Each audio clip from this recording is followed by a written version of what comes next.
Muy bien, pues ahora en el tema 2 vamos a tratar el punto de la teología del cuerpo, vocación al amor y lenguaje del cuerpo. Bien, bueno, pues hablar de la teología del cuerpo es hablar de una gran novedad, ¿no? Una gran novedad, porque clásicamente entendíamos que la teología hablaba de Dios, con lo cual la teología del cuerpo parece un poco chocante, ¿no? ¿Cómo es que hay una teología del cuerpo?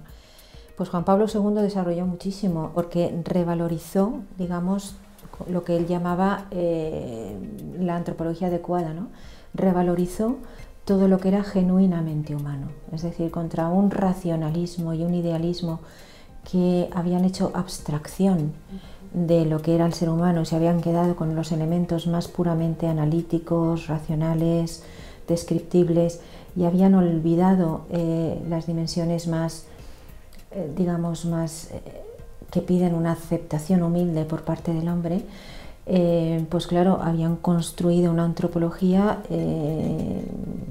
muy estresante, porque no cogía, no tomaba todo lo esencialmente humano, sino que se quedaban con los aspectos que ellos consideraban que eran más dignos, ¿no? Los relativos a la razón, a la libertad, a la autonomía, frente a lo que tenía que ver con una existencia corpórea que yo no elijo.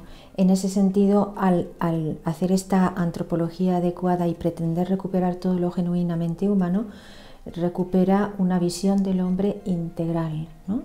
Donde quiere poner negro sobre blanco no solamente los significados del espíritu, sino los significados de la carne, los significados de la corporeidad, ¿no?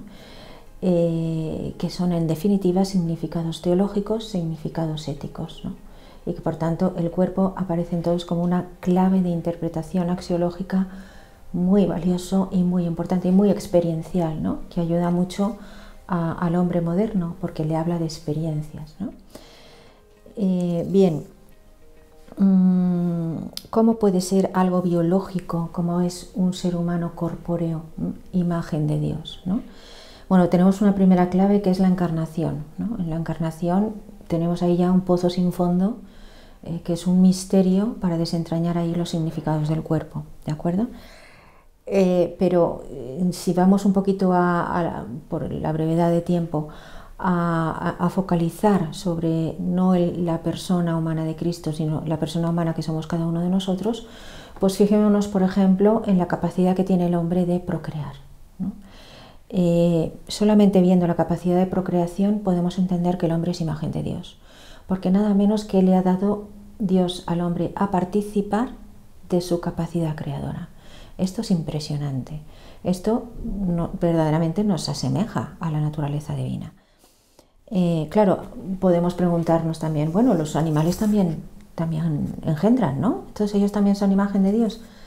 Hay una clara diferencia, ¿no? No es lo mismo reproducirse que procrear, ¿no? Esta es la diferencia que también Benedicto XVI hizo cuando hizo su encíclica Dignitas Personae, también ponía mucho la diferencia en esto, ¿no? No es lo mismo procrear que reproducir, ¿no? Los animales reproducen, las personas humanas procrean, es decir, son partícipes del poder creador de Dios y colaboran con él cada vez que engendran a un nuevo ser humano.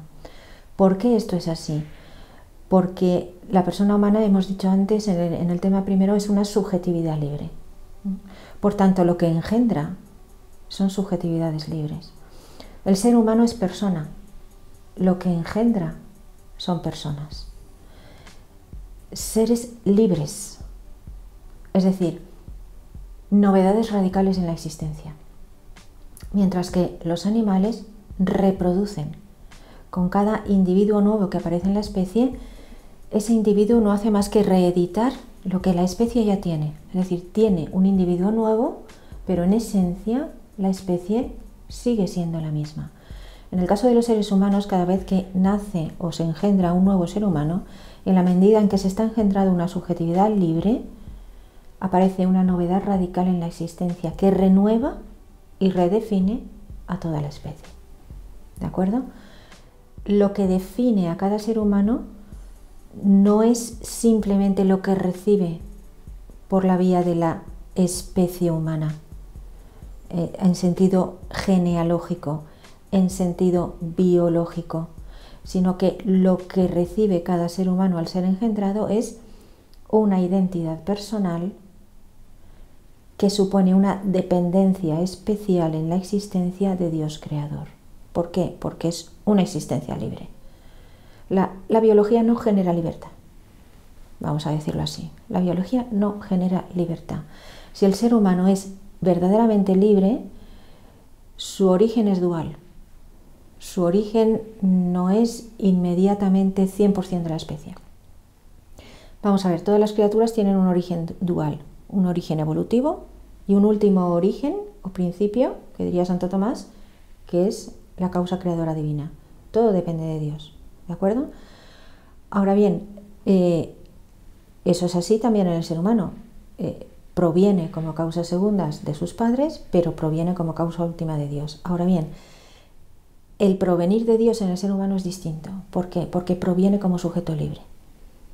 Porque ha sido, por tanto, elegido especialmente por Dios. Por eso en la Gaudium et Spes se dice: el hombre es el único ser humano que Dios ha querido por sí mismo. El hombre es el único ser sobre esta tierra, en esta tierra, que ha sido querido o amado directamente por Dios, como que ha sido creado directamente por Dios. El resto de criaturas han sido concreadas, han sido creadas como el hogar, como la compañía del hombre, pero propiamente el interlocutor de Dios es el hombre. Por tanto, la dependencia criatural del hombre respecto de Dios es muy diferente de la dependencia criatural del resto de los seres, ¿no? Y es por eso, ¿no? Porque es una subjetividad libre llamada una interlocución con Dios. Entonces, en este sentido, ¿qué tiene que ver el cuerpo con el espíritu? Pues tiene todo que ver, porque el cuerpo del hombre no es pura biología.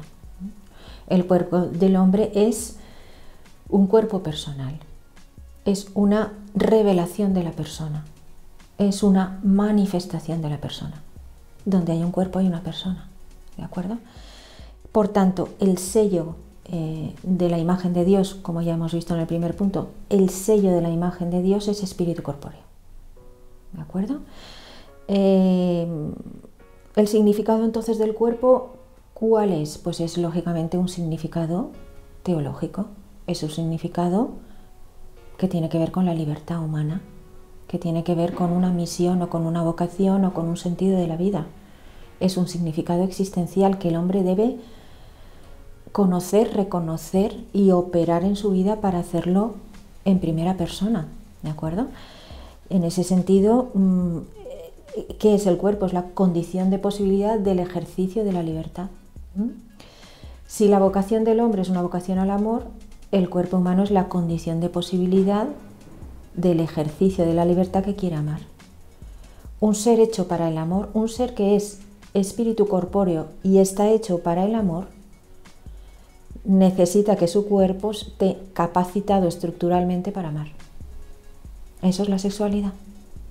La sexualidad es la capacitación corpórea de la única misión humana, que es la de aprender a amar y amar.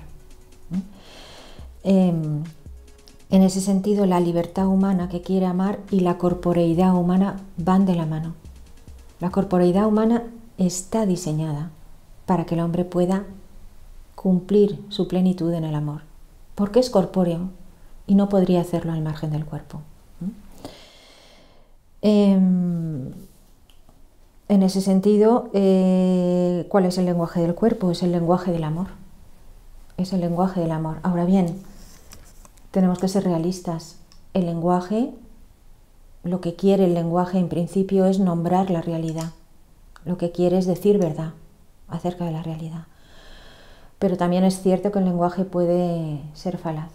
El lenguaje puede engañar. Entonces, la sexualidad, el cuerpo sexuado puede engañar. El lenguaje del cuerpo puede resultar a veces engañoso. Y esto es lo que sucede en un montón de experiencias que tienen que ver con la condición sexuada del cuerpo, ¿no? Por ejemplo, las relaciones prematrimoniales.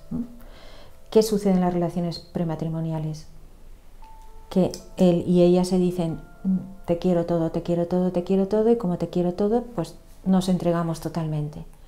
Ahí el cuerpo está diciendo algo que la libertad no está diciendo, porque te dice te quiero todo, sin embargo no hay un compromiso de por vida en esa acción. El cuerpo dice una cosa, la libertad dice otra. ¿Quién miente?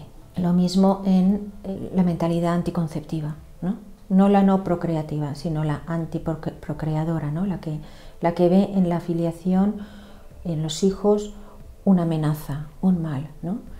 Entonces, ¿qué sucede ahí?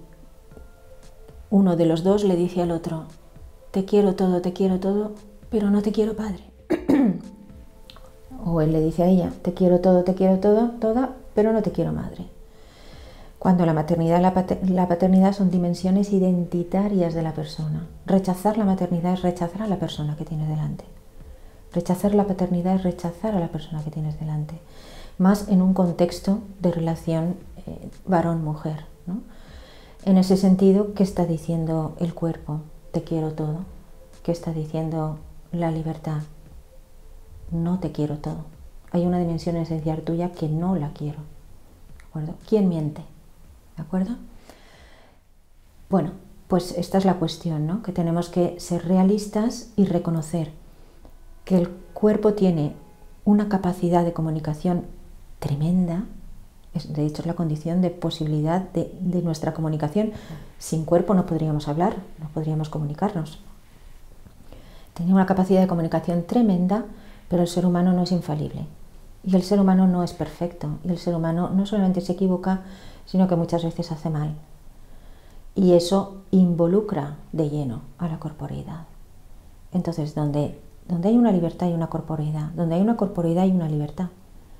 Y si el ser humano quiere ser realmente, quiere tener una identidad armónica, no puede albergar en su ser contradicciones tan profundas como las que acabamos de mencionar, ¿no? Entonces el cuerpo aquí aparece, se revela como una clave ética, una clave de interpretación de la ética, pues muy valiosa para el ser humano, ¿no? Y esto es pues la teología del cuerpo y el lenguaje del cuerpo, que en él podemos leer muchísimos significados que nos hablan de ¿qué? De una vocación humana, de un sentido de la vida. O, por ejemplo, la cuestión del transhumanismo, tan candente hoy en día y que desde luego ha venido para quedarse. Claro, nos podemos preguntar, ¿límite o frontera? ¿Es un límite, una línea roja que no se debe traspasar? ¿O es una frontera que simplemente tenemos que aprender a ver cómo la traspasamos, ¿no? Para no dañarnos y sin embargo avanzar, ¿no? ¿Cuántas veces vemos una tecnología muy potente que es capaz de, pues de alterar, ¿no? Por ejemplo, funcionamiento del cuerpo, pues yo qué sé, los trasplantes incluso de corazón, ¿no? O todas las prótesis, ¿no? Que hacen las veces de una cadera, por ejemplo, ¿no? Entonces uno piensa, bueno, pues el transhumanismo, ¿qué tiene de malo, no? Yo creo que la clave está es una clave teológica, ya que el significado del cuerpo es teológico, ¿no? Y es la figura de Cristo, ¿no? La persona de Cristo. Cristo es, el cuerpo de Cristo es la presencia de Cristo.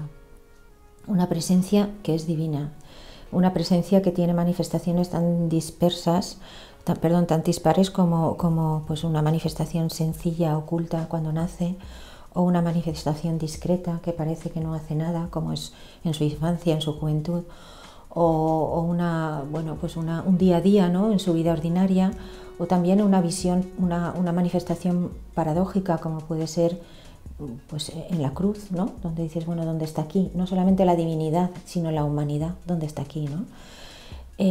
Pero también tiene sus momentos de gloria, ¿no? En la transfiguración, en la resurrección, ¿no? Es decir, en todos ellos el cuerpo de Cristo es morada del Espíritu, es presencia de la persona divina, ¿no?